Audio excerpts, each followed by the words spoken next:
Bienvenue dans le module sur la confirmation. Aujourd'hui, on va parler en fait de la confirmation, bien entendu. Mais déjà, vous devez savoir en fait que la confirmation, c'est pas la première chose à connaître en fait. La confirmation, en fait, il faut savoir juste l'exécuter. Il faut savoir juste l'exécuter. Et c'est là il faut être mécanique en fait, parce que la confirmation, c'est est-ce qu'il y a une prise de liquidité? Oui, il y a une prise de liquidité. Est-ce qu'il y a un changement de tendance? Ok, je place mon OB ou je rentre en position, c'est fini. En fait, avec la confirmation, c'est très simple parce que il faut que tout se réalise d'abord avant même de parler de confirmation. D'accord? Et donc, il faut connaître le biais, connaître, c'est-à-dire avoir une bonne supply et maintenant chercher à avoir une confirmation. D'accord? Donc, la confirmation n'est rien si vous n'arrivez pas à trouver ou n'arrivez pas à déterminer la bonne structure et le bon POI. Parce que sans ça, votre confirmation c'est inutile en fait, parce que vous n'allez même pas l'utiliser. Donc on commence rapidement avec le module sur la confirmation. Donc la confirmation c'est quoi? C'est juste ça en fait. Passer du 4 en LTF, chercher une confirmation, rentrer en position, boum. C'est quoi une confirmation? Concrètement, c'est quoi une confirmation? La confirmation, ce sont des modèles d'entrée qui permettent de valider une zone. Pour ceux qui me suivent sur YouTube, ils diront qu'ils ont déjà vu ça. Mais j'ai ajouté des choses dans ce module-là. Par exemple, comme ça. À quoi elle sert? Parce que j'ai remarqué qu'il y avait des limites dans ce que j'avais dit sur YouTube. Et donc, j'ai ajouté ça parce qu'il est important de connaître. Il est important de maîtriser ça en fait. D'accord? Donc, à quoi elle sert? Elle sert, ou disons, elle permet d'éviter de se prendre des stop loss bêtement et d'augmenter ses performances. Ça permet d'augmenter ses performances en évitant de se prendre des stop loss bêtement. Parce que oui, lorsque vous rentrez sur un POI directement, qu'est-ce qui vous permet de dire que ce POI là va marcher? C'est la confirmation. C'est la confirmation qui permet de dire ah là, ça peut potentiellement marcher. On n'a pas dit que ça va marcher, mais ça peut potentiellement marcher. Parce qu'on sait tous que le trading c'est un jeu de probabilité.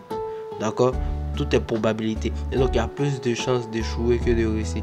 Nous sommes dans une compétition. Donc le but c'est de gagner, mais en ayant un hedge. Et donc le hedge ici, la différence que tu auras en fait, c'est que tu connais la confirmation, tu sauras comment l'utiliser. Donc tu auras un edge par rapport à le débutant qui n'utilise pas de confirmation. Beaucoup de traders disent qu'ils utilisent une confirmation comme quoi cassure de la neckline, cassure de la trendline, cassure RSI divergence. C'est des conneries en fait. C'est des bêtises parce que une confirmation doit avoir un bon sens en fait. Oui, il y a une cassure de la neckline, mais est-ce que tu as vérifié que la tendance est véritablement passée haussier ou passée baissier? Il y a cassure d'un canal. Bon, le canal a été cassé. Pourquoi tu rentres en position après le pullback? Ah, tu n'as pas confiance. En fait, tout doit être cohérent en fait. Ils vont parler de pullback, tout ça, fixe, cassure. Et donc eux rentrent pas en position, mais ce sont des conneries en fait. D'accord? Je dis pas que ça ne marche pas, mais dans la plupart du temps, ils se font plus SL qu'un trader qui maîtrise la SMC. Je vais pas dire un trader qui trade avec la stratégie SMC, parce qu'en vrai, il y a plus de traders SMC qui ne connaissent même pas la SMC. Ils pensent savoir ce qu'ils font, mais ils ne font que des conneries en fait. Donc il n'y a pas de différence entre des traders qui débutent en SMC et des traders retail. Parce qu'en vrai, ils sont tous des bouffons qui font partie de quoi? La dump money. On continue. Donc à quoi s'attendre? En fait, il faut savoir que c'est important d'avoir une bonne confirmation. C'est important d'utiliser une confirmation. Parce que en trading, c'est une compétition. Tu dois mettre tout à ton avantage en fait. Tu dois avoir plus d'avantages que les autres. Et ton biais, ton scénario que tu vas avoir, il doit avoir plus de probabilité de réussir que d'échec. Donc tu dois avoir un setup 90% ou même 99%. Même si ça n'existe pas tout ça. Donc tu dois avoir un setup là quand tu vas dire high probability, c'est-à-dire un setup haute probabilité de réussite, haute probabilité de succès. Donc c'est à ça que tu dois t'attendre avec la confirmation. La confirmation va te permettre d'avoir beaucoup d'avantages que celui qui n'utilise pas de confirmation tout simplement. Donc pourquoi utiliser une confirmation? Pour éviter ces conneries là en fait. Pour éviter de se faire SL bêtement. On a dit que quoi? Un OB c'est quoi? Un sell avant le buy, n'est-ce pas? Mais ici ce sell avant le buy, il va sur l'OB ici. Bon, on a pris tout ça en fait. on rentre en position bêtement, le prix est revenu, qu'est-ce qu'on se fait? On se fait SL. Mais nous sommes dans une tendance haussière, n'est-ce pas? Nous sommes dans une tendance haussière. Donc, qu'est-ce que vous allez faire? Disons, les traders étaient ici, je ne me trompe pas. Voici une résistance. Le prix a touché une fois, deux fois, trois fois. Et donc, si le prix casse, qui vient réagir ici, si cette neckline à ce niveau là, le prix peut potentiellement continuer la hausse. Donc ils prennent une position haussière, comme le trader SMC qui dit en fait que là c'est un BOS, là c'est un BOS, et il rentre en position parce que le prix va corriger pour réagir dans ce taux BO, dans tout ce taux B là ici. Et donc ils rentrent en position, ils font quoi? Ils se font SL, parce que l'image est plus parlante que les mots ici, je pense. Donc vous allez vous faire SL si vous n'utilisez pas de confirmation. Donc j'ai dit lors du début de la formation que attention, le trading SMC n'est pas mécanique. On ne cherche pas en fait à connaître tant et appliquer. Non, on n'applique pas bêtement ici. On essaie de comprendre, à donner du sens à notre analyse. D'accord? Donc l'objectif avec la confirmation, cela permet d'avoir un bon risk-reward, c'est-à-dire un ratio risque-récompense, un truc comme ça. Cela permet d'avoir moins de pertes, oui, parce qu'en fait si tu n'as pas ta confirmation qu'on va voir plus tard, si tu n'as pas ta confirmation qu'on va voir plus tard, en fait tu ne pourras pas te faire SL. Parce que pourquoi? Parce que en fait tu peux pas prendre le trade en fait. À part si tu n'es pas discipliné, tu veux prendre ce trade forcément parce que selon toi c'est bon. D'accord? Et donc cela permet de faire quoi? Augmenter sa performance. Ça te permet d'être performant. Et donc augmenter les probabilités aussi. Ça augmente les probabilités de succès. Donc ton setup va marcher si tu as plus de probabilités de ton côté. Et cette confirmation ajoute encore une probabilité pour que ton scénario marche en fait. Et donc comment utiliser une confirmation? En ayant des modèles à suivre. D'accord, en ayant des modèles à suivre. Et quels sont ces modèles là? Déjà il faut savoir comment l'utiliser, il faut savoir voir les modèles. D'accord, et donc vous devez savoir la place du modèle, des modèles. Ça commence par le biais. Donc si vous avez un bon biais, vous aurez un POI. Et si vous avez un bon POI, vous aurez un des deux modèles. Et si vous avez choisi un des deux modèles, vous allez capitaliser sur une opportunité. Et donc vous remarquez en fait que la confirmation qui est ici là, la confirmation n'est pas en premier lieu, n'est pas en deuxième, mais en troisième position. Donc vous devez comprendre que si vous n'avez pas un bon biais, le POI est faux. Et si le POI est faux, lorsque vous allez chercher un des deux modèles, si vous avez eu, vous allez vous faire SL ou vous n'aurez pas en fait un des deux modèles. Parce que ça part du POI, ça part du biais. Et donc tout est à la base du biais. Tout part de la direction du marché. Tout part de l'order flow du composite man. D'accord? Et les modèles d'entrée, je vous donne deux modèles d'entrée parce que je pense que ces deux modèles là suffiront. Et donc il y a ce premier modèle là, d'accord, bearish comme bullish. Vous avez vu ça lors de ce plan individuel, je vais expliquer un peu. Donc là, qu'est-ce qu'on a? On remarque qu'il y a une prise de liquidité à ce niveau, une création de liquidité. Liquidité de type quoi? École low. On a des écoles low ici. Liquidité prise. Maintenant que la liquidité est prise, qu'est-ce qu'on fait? On change de tendance. Waouh! Maintenant qu'on a changé de tendance, qu'est-ce que le prix réagit ici à ce niveau? Le prix réagit ici à ce niveau et il fait son mouvement baissier. Donc où est la confirmation? En fait la confirmation c'est tout ça. C'est tout ça. C'est-à-dire le prix doit réagir dans un OP, dans un POI. Voici le POI en gros ici, bleu là. Ça c'est un POI quoi, initial. La couleur vous rappelle que ça c'est un POI initial. Maintenant que le prix a réagi dans un POI initial, qu'est-ce qu'il fait? Il crée une liquidité, il crée une manipulation. Maintenant qu'il a créé la manipulation, qu'est-ce que vous devez chercher? Une prise de liquidité par ce mouvement. Maintenant qu'il y a une prise de liquidité, qu'est-ce que vous cherchez? Un changement de tendance, un choc. Lorsque vous avez un choc à ce niveau là, vous pouvez placer votre OB maintenant. Parce qu'on a dit quoi? C'est la dernière bougie avant l'impulsion baissière. Et donc là, on a un buy avant le sell. Et donc si la bougie bleue ou disons la bougie verte est plus grande que la bougie rouge, qu'est-ce que vous faites? Vous prenez la bougie rouge qui est plus petite que la bougie bleue. Donc si la bougie verte ou disons la bougie bleue est plus petite que la bougie rouge, vous prenez la bougie rouge comme OB. Donc vous rentrez en position lorsque le prix va revenir ici. Donc c'est pareil pour la baisse en fait. C'est pareil pour la baisse. D'accord? Je sais que vous n'arrivez pas à comprendre bien. Et donc on va passer sur la page de dessin rapidement. Et je vais vous expliquer ça en détail. Hello les amis, j'espère que vous allez tous bien. Le 9 août passé, c'était mon anniversaire. Donc j'ai décidé de lancer la formation gratuite qui s'intitule en fait SMC Pro Trader version 1. Et donc pour tous ceux qui veulent rejoindre la formation gratuite là, il y a le lien dans la description de la vidéo YouTube, d'accord? Et donc c'était juste une petite pub pour vous dire que demain il y aura la formation. Et donc si vous voulez rejoindre la formation, vous avez juste à cliquer dans le lien de la description YouTube et vous aurez accès à cette formation. Ciao. Ok, let's go. Maintenant on va parler de la confirmation. On va voir en fait comment ça se passe. Déjà vous devez savoir en fait que on aura ça.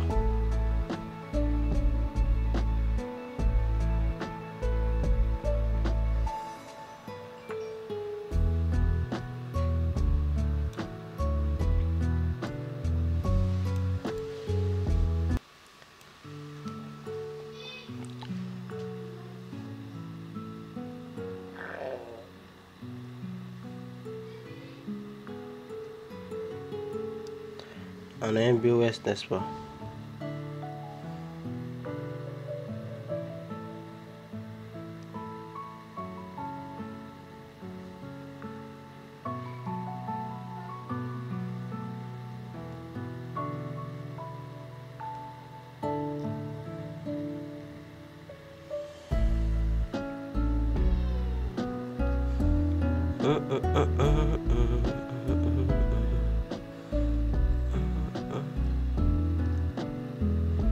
Voilà, et donc là,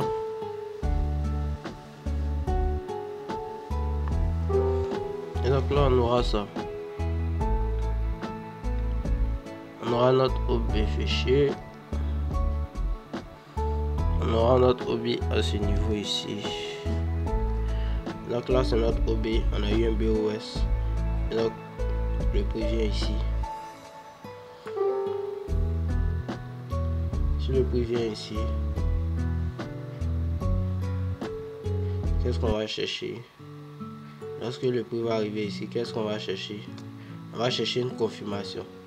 Et donc, pour la confirmation, c'est très simple. On a eu un BOS ici, nous sommes sur du 4 heures. Nous sommes sur du 4 heures. Et donc ici, le prix doit revenir dans ton OB. Maintenant qu'il est dans ton OB initial, tu vas chercher une confirmation en fait. Maintenant, je vous ai dit que un mouvement sur une time frame X s'inscrit dans un mouvement sur une time frame X plus 1. Là, nous sommes sur 4 heures. À l'intérieur ici, il y a un mouvement qui s'inscrit dans ce mouvement 4 heures. Et donc, qu'est-ce qu'on va chercher? On va partir sur du M15. On va partir sur du M15 pour chercher une confirmation. Et donc, on va chercher une confirmation. Et la confirmation va ressembler à quoi? C'est qu'on a vu ici en fait. La confirmation sera ça. D'accord. Donc, vu que nous sommes dans un mouvement baissier,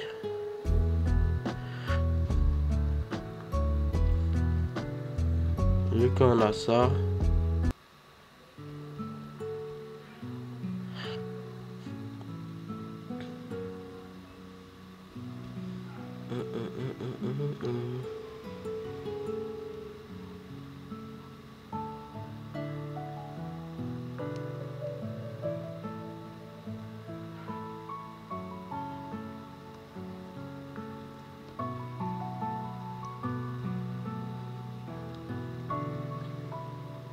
et donc on aura ça en fait.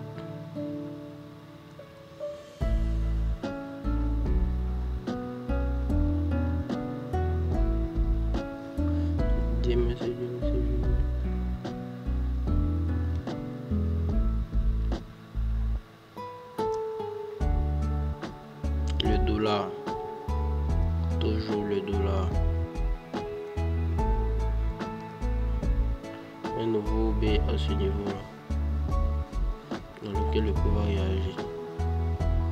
Et tout ça, c'est sur du M5, M15.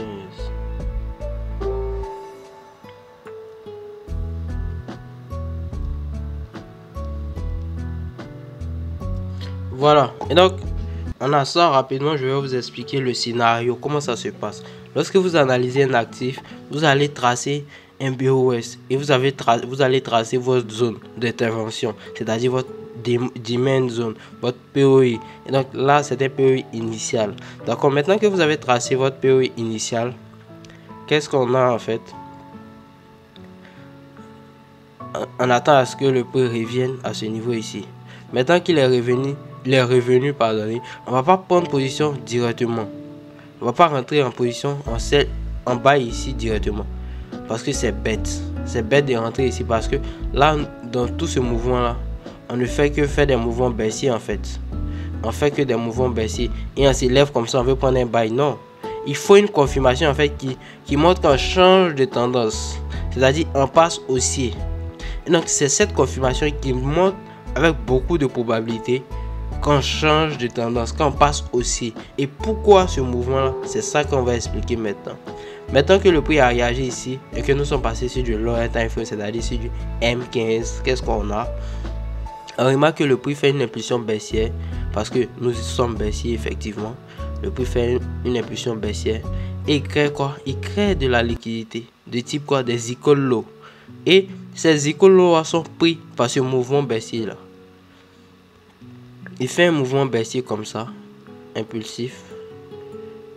Et il change de tendance à partir de la cassure de ce high ici. Parce que nous sommes aussi, on est censé casser quoi? Les lows. Mais ici, on ne casse pas les lows, on casse le high. Et donc, comme le high a été cassé, le short, sa particularité, c'est de nous alerter, nous dire en fait que là, on peut potentiellement nous montrer en fait que là, on peut changer de tendance. Et ici, c'est cette alerte que ça nous donne. Donc, on a un changement de tendance à partir de là. On a un short qui nous montre en fait qu'on peut changer de tendance et il faut un BOS pour confirmer. Donc on a un BOS à ce niveau là. Maintenant comment ça va se passer? Lorsque vous avez un short à ce niveau là, regardez toujours en fait le high qui est responsable de la prise de liquidité. C'est très important. Est-ce que le high qui est responsable de la prise de liquidité a été cassé? Si oui, vous pouvez prendre le trade. Sinon, vous attendez qu'il soit cassé. Parce que s'il n'est pas cassé, ça change complètement la donne. Ok? Ça change complètement la donne. Je vais vous montrer un exemple tout de suite.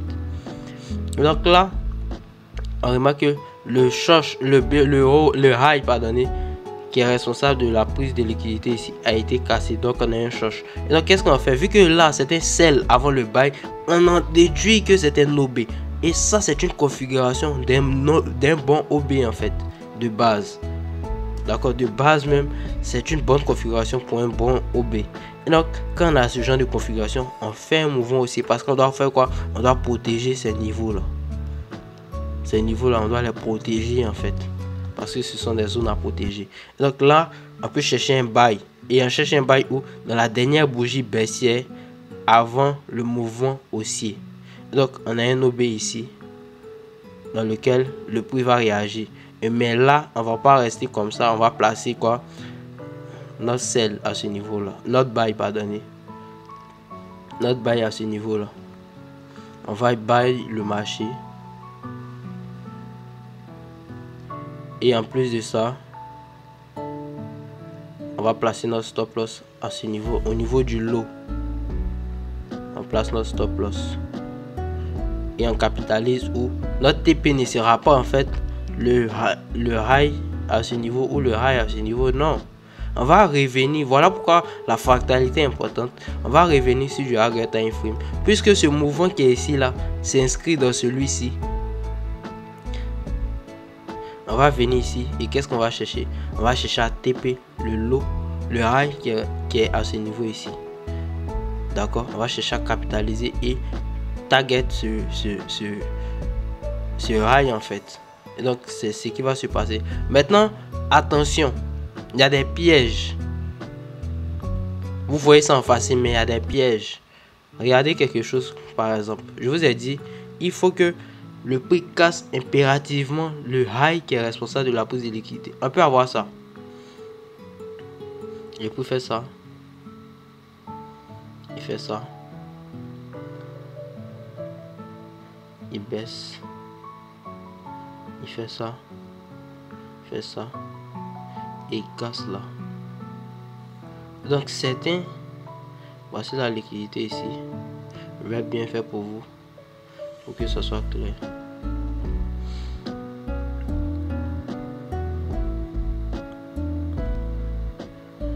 J'ai quel problème? Ok. Super. Je nettoie rapidement. Je trouve compliqué aussi. C'est quoi ça? Je nettoie plutôt. Pourquoi? Réfléchir. On va essayer de faire. C'est un peu compliqué, mais bon, on va le faire. Ok.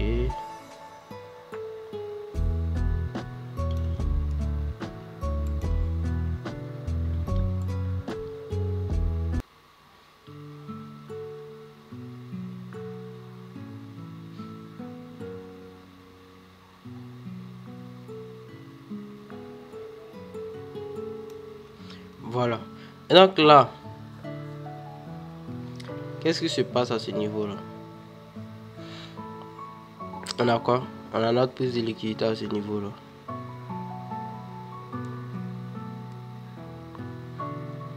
On a notre manipulation avec le dollar. On a notre dollar ici. Voici la liquidité, comme cette liquidité qui se trouve ici là. Et on fait quoi? On vient prendre la liquidité. Maintenant qu'on a pris la liquidité, n'est-ce pas? On a pris la liquidité. Et le problème avec cette prise de liquidité, c'est que je vous ai dit, il faut qu'on regarde en fait le high qui a été cassé. Le high, il faut regarder le high qui est responsable de la prise de liquidité. Ici, c'était moi dit quoi? Il y a un short à ce niveau là. Et donc ils vont placer les OB à ce niveau là. Et ils vont rentrer en position. Ils vont rentrer en sell à ce niveau là. En buy, pardonnez, je sais pas, j'ai quel problème avec sell. En buy, ils vont placer le stop loss à ce niveau là. Ils ont fait ça, c'est intéressant, ils ont suivi mes conseils. Mais la bêtise, c'est qu'ils n'ont pas identifié le bon high. Donc ils pensent que ils sont haussiers. Or ils sont pas haussiers. Parce que le high, si vous regardez bien, le high qui est responsable de la cassure en fait de la prise de liquidité à ce niveau là, c'est celui-ci ici. C'est ce high là. Et non ce high. Et donc pour conséquence, voici le résultat. Le mouvement sera comme ça. C'est ce qui va se passer en fait. Et donc il y a une différence entre ça et ça.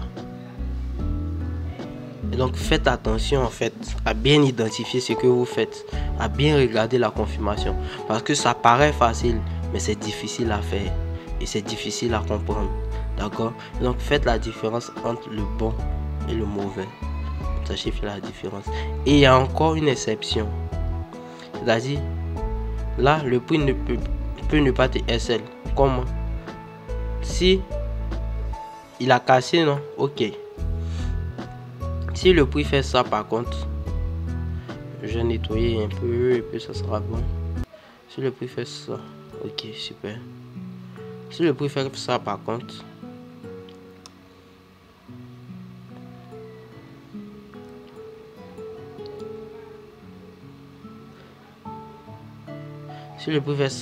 là, c'est intéressant en fait.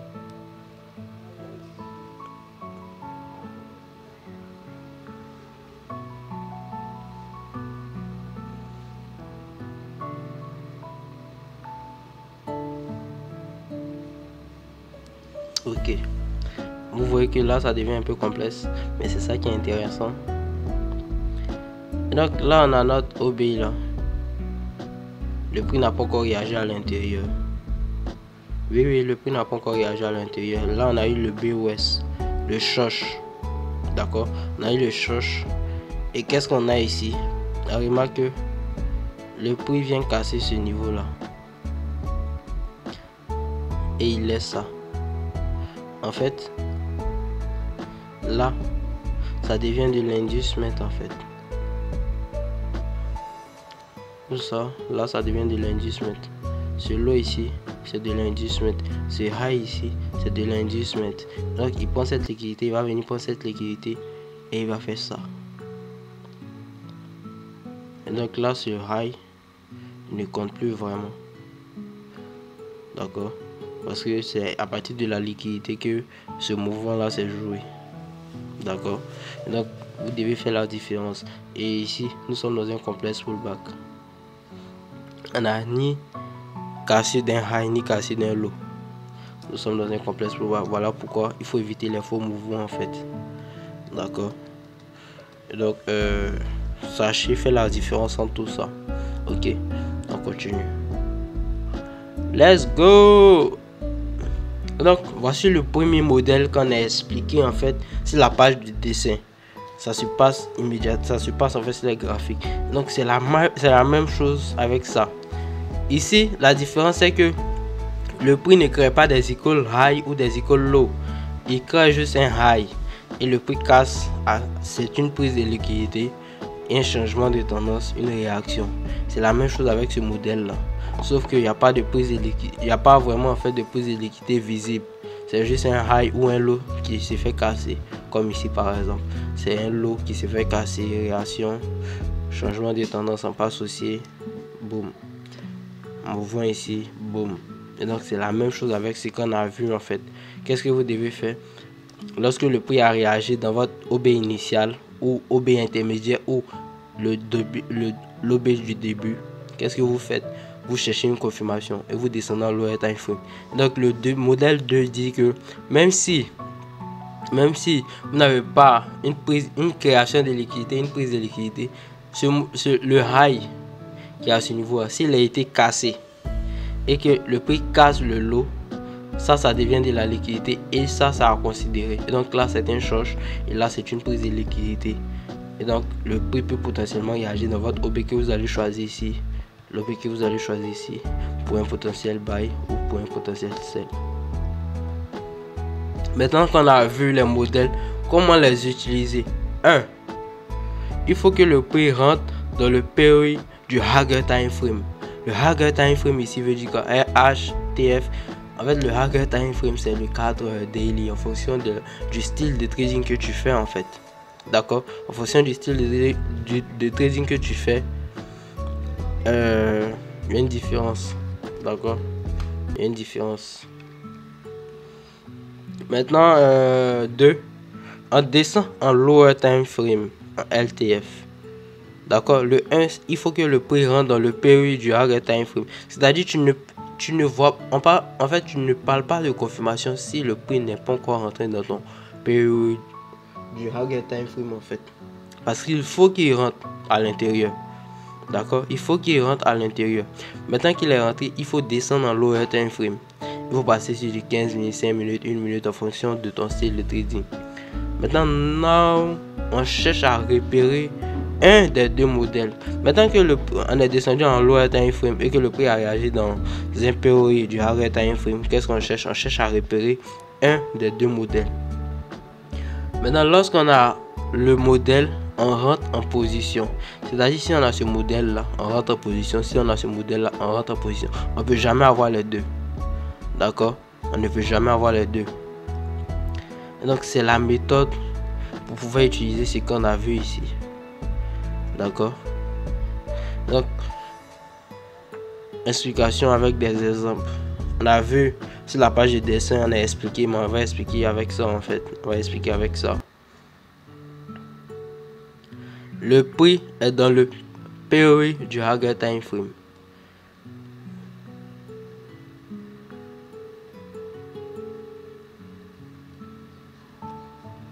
Le prix est dans le période du higher time frame. Donc le prix est dans le période en higher time frame daily. Nous sommes sur du daily. Voici l'OB ici. Ça c'est quoi? On a dit que ça c'est quoi? C'est le début. Ça c'est le début en fait. Mais si on prend du low au high ici.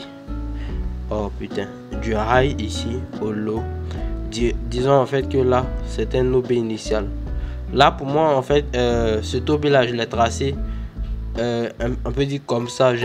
J'ai choisi cette couleur pas dans le but de dire que c'est un POI du début, mais plutôt un OB en fait. D'accord, c'est juste un POI, juste un OB comme ça. D'accord, mais là c'est pas un OB du début, c'est plutôt en tenant compte de cette baisse là, c'est juste un OB. Ça c'est un OB initial parce que c'est le début du mouvement. D'accord, baissier là.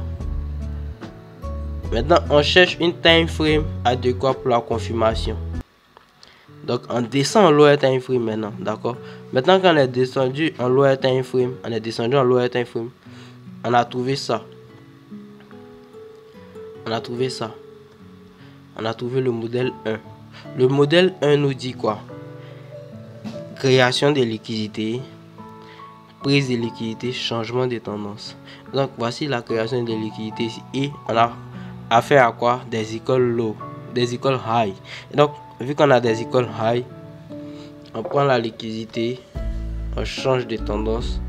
Et maintenant qu'est-ce qu'on a fait? On a identifié notre OB, un joli OB même. On a identifié notre POI, il est très joli.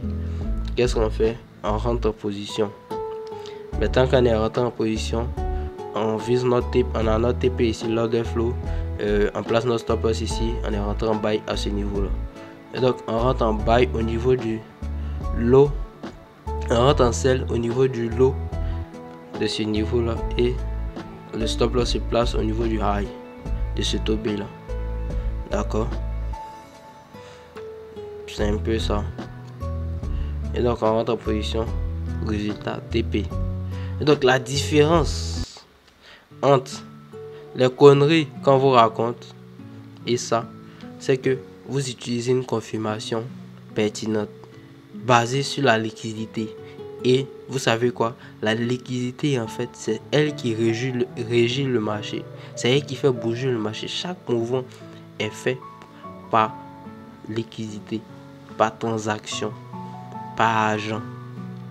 Donc il faut de l'argent, il faut comprendre la liquidité qui circule pour pouvoir l'utiliser. Et donc c'est ça qu'on utilise pour notre confirmation en fait. D'accord. Donc la confirmation, notre objectif consiste à prédire la bonne direction, puis trouver un bon POI et chercher à trouver l'un des deux modèles. On ne cherche pas à trouver les deux modèles, on cherche à trouver l'un des deux modèles. On laisse en fait l'un des deux modèles se présenter à nous. C'est pas nous on cherche en fait à trouver forcément le modèle, non. Laissez le modèle se construire et en fonction du modèle que vous avez, rentrer en position. Et donc notre objectif avec la confirmation consiste à prédire la bonne direction, c'est-à-dire avoir le bon biais, puis trouver un bon POI et chercher maintenant à trouver, vu que le prix a réagi dans ce POI là, à trouver l'un des deux modèles. Et on a dit ici que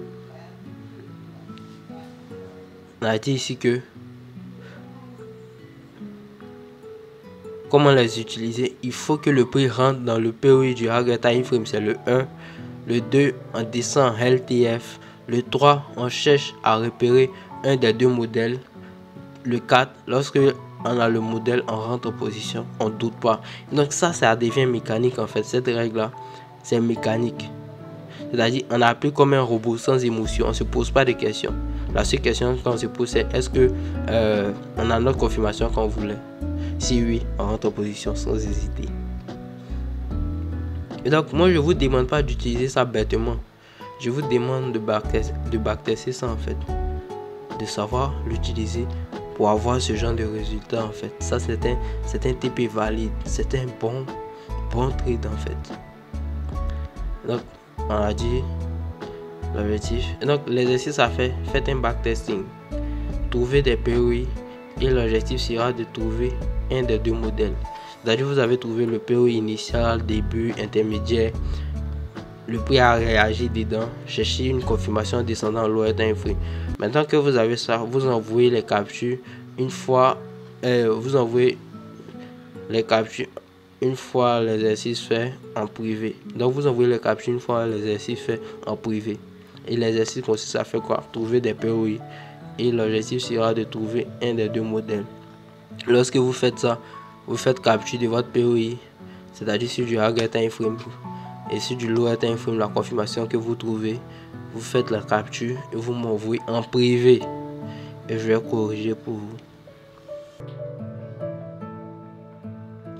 Hello les amis, j'espère que vous allez tous bien. Le 9 août passé, c'était mon anniversaire, donc j'ai décidé de lancer la formation gratuite qui s'intitule en fait SMC Pro Trader version 1. Et donc, pour tous ceux qui veulent rejoindre la formation gratuite là, il y a le lien dans la description de la vidéo YouTube, d'accord? Et donc, c'était juste une petite pub pour vous dire que demain, il y aura la formation. Et donc, si vous voulez rejoindre la formation, vous avez juste à cliquer dans le lien de la description YouTube. Vous aurez accès à cette formation. Ciao. Donc, merci pour tous ceux qui ont suivi jusqu'à la fin. Et on se retrouve dans le prochain module de la formation. Ciao.